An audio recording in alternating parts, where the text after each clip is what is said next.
Since you were young, they handed you an invisible manual, the one every good girl is supposed to memorize by heart. Smile. Be polite. Don't raise your voice. Say yes, even when you mean no. Swallow the discomfort. Be understanding, especially when it hurts. And above all, keep the peace no matter the cost. So you tried. You became the one who held everything together. The listener. The forgiver. The soft shoulder. You tried so hard to be chosen, to be loved, to be easy to be around. But somewhere along the way, something strange happened. The more you cared, the colder they got, and the more you gave, the more they took. And quietly, in places you don't admit out loud, the exhaustion started to spread. Here's the twist. According to Carl Jung, the issue was never how deeply you loved, but where your love was being poured. Some people aren't attracted to your kindness. They're addicted to your reaction. They don't feed on warmth. They feed on emotional energy. And the moment you learn how to withhold that fuel, something almost supernatural occurs. The dynamics collapse. It sounds dramatic, maybe even unreal. Do one thing, just one, and toxic people begin to walk away. No screaming match. No revenge. No dramatic goodbye speech. They simply lose interest, like a fire without oxygen. And here's the part no one tells you. Toxic relationships often stay alive not because someone is powerful, but because we were trained to keep giving them power. We were taught that boundaries are rude, that choosing ourselves is selfish, that silence equals weakness. But what if the opposite is true? What if your silence is the one thing their chaos can't survive? In this video, you'll learn Carl Jung's hidden rule, the psychological shift that forces toxic people to leave on their own. No confrontation, no drama, just a subtle change in you that rewrites the entire story. Once you understand this, you'll see relationships through brand new eyes, and it's almost impossible to unsee. Are you ready? He's seen it 1,000 times. People think toxic personalities survive on affection, but Carl Jung would smile quietly and say, not quite, they survive on your emotional reactions. In Jungian psychology, that charged exchange becomes psychic fuel, a type of energetic currency in the collective unconscious. The moment someone presses your buttons, they're hoping you'll explode, cry, defend yourself, anything that keeps their shadow work unfinished and projected onto you. The human psyche is funny like that. Sometimes it'd rather create chaos than face the unconscious mind within. When we react, we unknowingly amplify the persona and shadow dance, light and darkness braided together. And suddenly the question arises, if the drama has nothing to feed on, what happens next? Toxic people crave emotional engagement the way a fire craves oxygen. They want your attention, whether through anger, guilt, or confusion. Inner transformation threatens their entire system. Silence disarms their archetypes. They need someone to play the unconscious mirror, fueling their narrative of superiority, jealousy, or victimhood. Jung and modern psychology show that such personalities depend on emotional alchemy gone wrong. They cannot sit with their own repressed self. They transform every situation into a stage, where your reactions become the main show. And if no audience sits, the curtain eventually falls. It usually begins with an ordinary moment, a passive-aggressive comment about your clothes, a jab about your life choices. They provoke, expecting projection and perception to play out. You defend yourself, and boom, the cyclical drama starts again. The mechanism is always the same: drama, energy, repetition. Shadow integration techniques would tell us that the more you react, the deeper you're pulled into their human psyche maze. It becomes a loop. They speak, you explain. They blame, you justify. And every time you do, you feed the monster just a little more. So here's the twist. When you stop reacting, everything quietly collapses.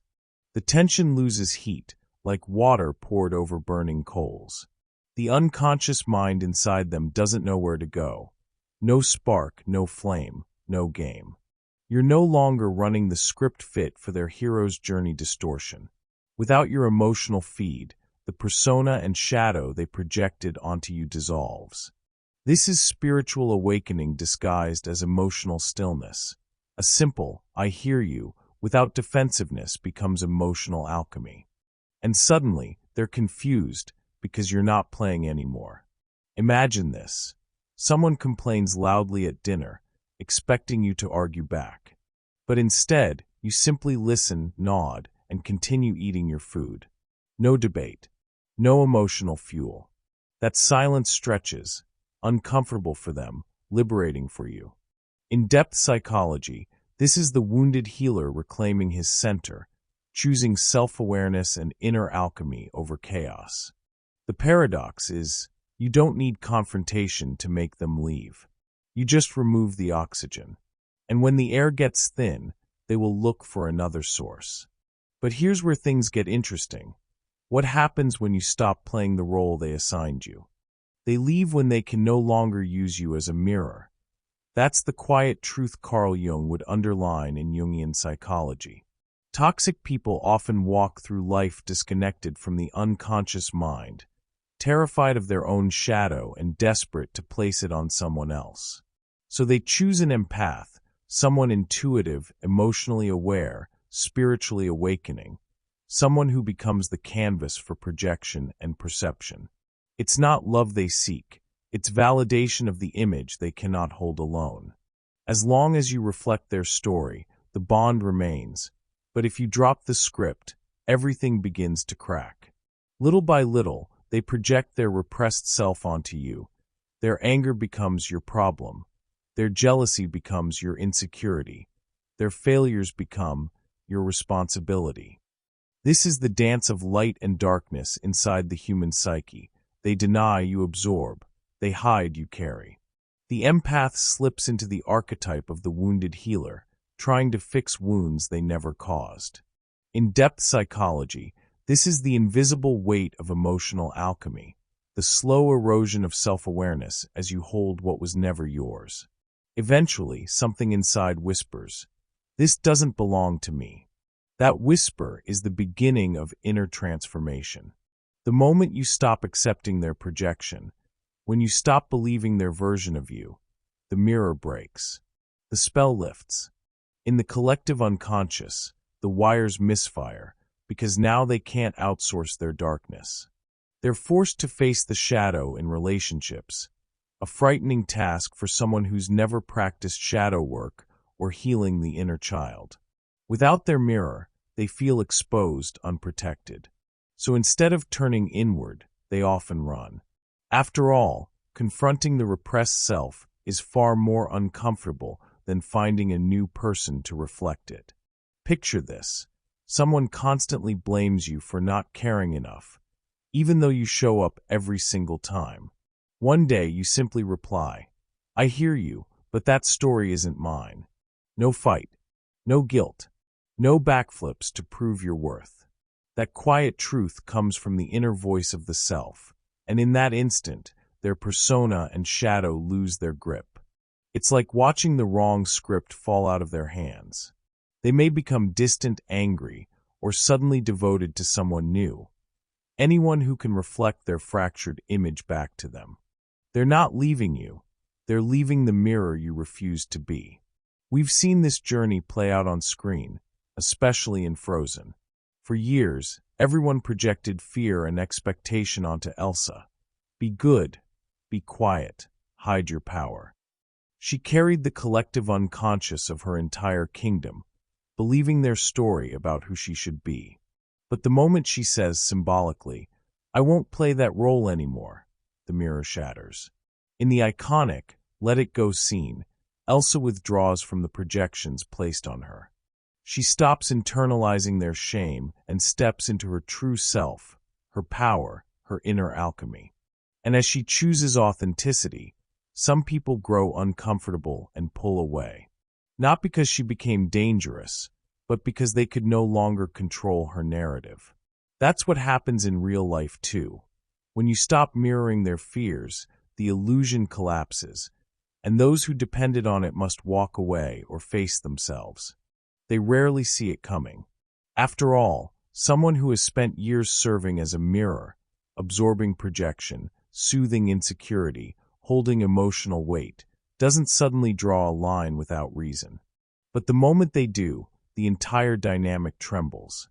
In Jungian psychology, this marks a turning point in the individuation process. When a person stops playing the role assigned by the collective unconscious and steps into their own self-awareness. To toxic personalities, used to feeding on someone else's emotional supply, a boundary feels like a personal attack. Yet in reality, it's an act of inner transformation, a declaration that this is where I end and you begin. That first no is a psychic earthquake. Not loud, but profound. The unconscious mind inside the toxic person instinctively recognizes the shift, the loss of access, the drying up of emotional fuel. Studies from the University of California, Berkeley, show that people high in narcissistic traits perceive boundaries as rejection rather than healthy differentiation.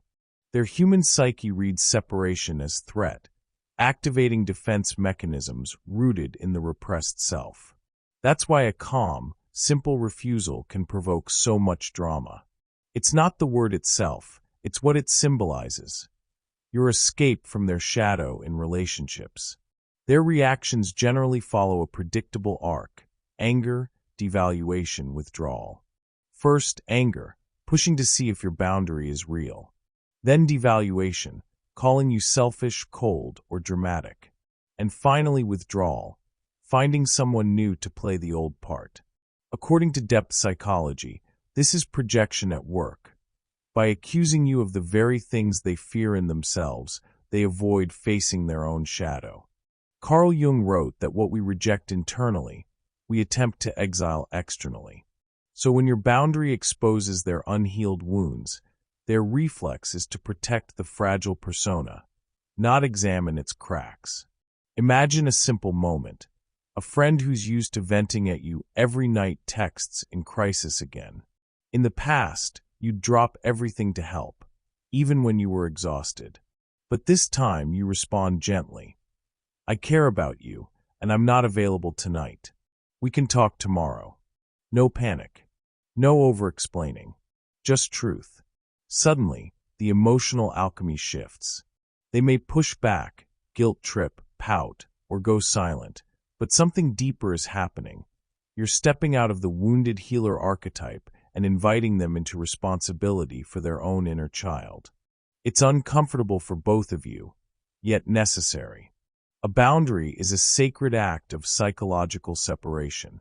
In a landmark 2014 study published in the Journal of Personality Disorders, researchers found that individuals with unstable identity structures tend to fuse with others emotionally, leading them to perceive boundaries as personal betrayal. That's why, when you stop offering unlimited access, they interpret it as abandonment. But Jung on suffering and growth reminds us that individuation requires a symbolic death, the ending of old roles that kept us small. By saying no, you are not rejecting them, you are reclaiming yourself. Boundaries are emotional alchemy, the inner voice of the self choosing clarity over chaos. You are no longer available to carry someone else's unresolved archetypes. You are choosing the hero's journey instead of unconscious repetition. And here's the paradox. The more you honor your limits, the more some people will distance themselves. Not because they stopped caring, but because your growth forces them to face their own stagnation. Research from Harvard Medical School confirms that individuals with high entitlement are more likely to disengage from relationships where reciprocity is required. It's easier to leave than to evolve. Picture another example. A sibling who constantly borrows money, never returns it, and expects you to rescue them from every crisis. One day you say calmly, I believe you can handle this. I can't lend anything right now. That single sentence breaks a generational pattern of emotional enmeshment, a subtle revolution against the collective unconscious of the family. They may react with outrage or coldness, but beneath the noise is something deeper. The possibility that they might finally face their own shadow. And that's how spiritual awakening begins, with a single quiet boundary that reverberates into everything that comes after. Because once you taste the dignity of saying no without guilt, something in you begins to wonder, what would happen if you also stopped explaining yourself? When you stop explaining yourself, something remarkable happens. The game ends. One of the deepest insights of Jungian psychology is that toxic people don't actually need your compliance. They need your engagement. Explanations, debates, and justifications give them access to your emotional energy. The unconscious mind inside them interprets your words as permission to keep pulling you into their narrative. But when you respond with calm clarity, without defending, oversharing, or trying to be understood, you step out of the persona and shadow dance. You become unreadable, almost illegible to their patterns of control. It's subtle but powerful. Silence creates a space where emotional alchemy begins. In depth psychology, this is the energy of the wounded healer reclaiming her center. Toxic personalities depend on long conversations, circular logic, and emotional unraveling to destabilize your self-awareness. So when you answer with simple phrases, "No, thank you," "I'm not available," or "that won't work for me," you interrupt their spell. You choose light over darkness without attacking or defending. It's a quiet spiritual awakening. The moment you realize you don't need to prove your worth to anyone. Let's ground this in real life. Imagine someone questions your career, your relationship, or your lifestyle. Before, you might have explained, justified, defended. Now you simply say, "I'm happy with my decision." The silence after that sentence feels like an earthquake. The shadow in relationships depends on doubt and guilt. Remove those, and the projection has nowhere to land. Studies from the University of Tennessee suggest that chronic manipulators stop pursuing conversations when they can't provoke emotional reactions. Their subconscious seeks chaos. Your grounded presence becomes a mirror too clear for them to distort. This quiet sovereignty can be seen so clearly in The Crown. Queen Elizabeth rarely debates or defends her choices, even when those around her push, criticize, or emotionally provoke. Her power lies in stillness. She acknowledges what is said, but doesn't bend into long explanations. She simply listens, offers a short response, and stands firm in her decision. To those who seek emotional leverage, her silent dignity becomes impossible to penetrate. Her presence mirrors what happens in real life. When someone cannot access your emotional energy through justification or argument, the dynamic collapses. Your silence forces them to deal with their own discomfort, their repressed self, rather than outsourcing it to you. The magic of this approach is that you're not withdrawing love or becoming cold. You're just refusing to hand them the script. In archetypes of everyday life, this is the shift from the pleaser to the sovereign, the one who honors inner truth above external validation. A simple example: next time someone presses you for explanations, "Why aren't you coming? Why didn't you answer? Why don't you do it my way?" Respond softly, "That's what feels right for me." No story, no apology, just truth. Watch how quickly their confusion turns into distance. Research in depth psychology shows that people who depend on psychological projection often panic when their narrative stops working. When you stop explaining, you force them to face the repressed self, the part they've tried to outsource onto you. It's like removing the stage they've performed on for years. With no role for you to play, the collective unconscious rearranges itself, and they're left alone with their own shadow. This is how inner transformation happens, not with fireworks, but with stillness. This silent dignity becomes your shield. It's not about being dismissive. It's about honoring your own boundaries without demanding that others agree or understand. Jung and spirituality teach that authenticity is a form of protection. a psychic boundary that prevents others from draining your power. Think of it like a lighthouse. It doesn't chase ships, it simply stands in its truth shining. And yet, when someone can't use your explanations to manipulate or guilt-trip you, they often begin to slip away. Which leads to a deeper shift, a moment when choosing yourself becomes the reason they disappear. Choosing yourself is one of the most transformative decisions a person can make. It's that quiet moment when you stop living solely to meet expectations and start honoring who you truly are.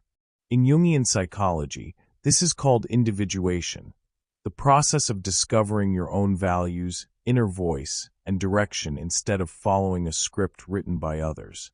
To toxic people who depend on your yes to survive emotionally, this shift can feel like betrayal. When you choose to care for what you think, feel, and need, you send a silent message. I'm no longer available to carry what isn't mine. And that's often when they begin to drift away. Inside all of us, there's a natural tension between what comforts us and what transforms us. One part wants to stay the same, even if it hurts, because it's familiar. Another part wants to grow, evolve, and explore. That's where the inner work begins, noticing how many times you shrank to maintain connection. Maybe you avoided saying no so you wouldn't disappoint anyone, or hid your true opinions to keep the peace. When you finally stop doing that, the landscape around you starts changing too. This shift isn't loud or dramatic, it's subtle. You start noticing what actually feels good. Sleeping better, taking care of your body, reading things that stretch your mind, stepping back from empty conversations. Suddenly, old habits don't resonate anymore. And without forcing anything, certain relationships begin to fade. Why? Because when you expand, the connections that only existed while you stayed small can no longer sustain themselves. Your growth invites others to look at their own lives, and not everyone is ready for that reflection. Picture someone who decides to drink less, get healthy, and wake up early. At first, their friends might cheer them on, until it becomes inconvenient. But as this person sticks with the new path, going to the gym, journaling, exploring new hobbies, something interesting happens. Some friends pull away. It's not personal. It's simply energetic incompatibility. People who only knew how to meet you in your old lifestyle often don't know how to meet you in your new one. The same applies to romantic relationships. When you realize you spent years being who the other person needed you to be, there's grief, but also relief in returning to yourself. That's the paradox. Choosing what's healthy for you can feel threatening to those who are benefiting from your self-abandonment. Instead of celebrating your growth, they may feel exposed because your evolution subtly asks them to confront their own choices. And here's where a quiet truth emerges. When you choose yourself, they must face themselves too. Some would rather walk away than look in that mirror. Imagine you begin spending your weekends hiking, learning new skills, or doing therapy to understand your patterns.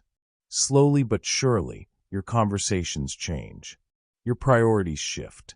You start attracting people who care about purpose, self-awareness, emotional intelligence, and naturally feel distant from those who prefer drama, distraction, or stagnation.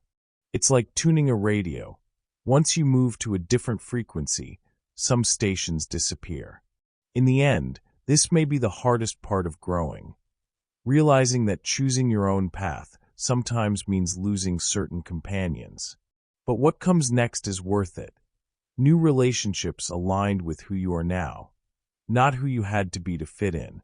And though some will leave, that space begins to fill with people who recognize your value without needing you to shrink.